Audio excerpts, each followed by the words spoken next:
So this is just a short little video to explain why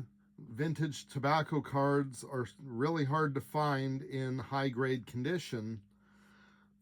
So besides the age, obviously, that these cards were issued from the late 1800s through the early 1900s, and back then they typically weren't really cared for. One of the biggest culprits was that you could buy albums for most of these cards, and generally in the albums the cards would get glued in place, or in fact a lot of the cards of the era, as you can see from this one, they, like a stamp, they have an adhesive back meant to be stuck into the books. So a lot of times when these cards would be stuck in the books, people would remove them, and that's where you end up with a lot of cards with torn backs. So you can see from this football book,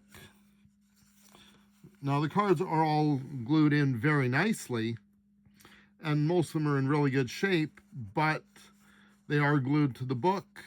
So if you want just the loose cards, you have to find ones that were never stuck into the book, were cared for,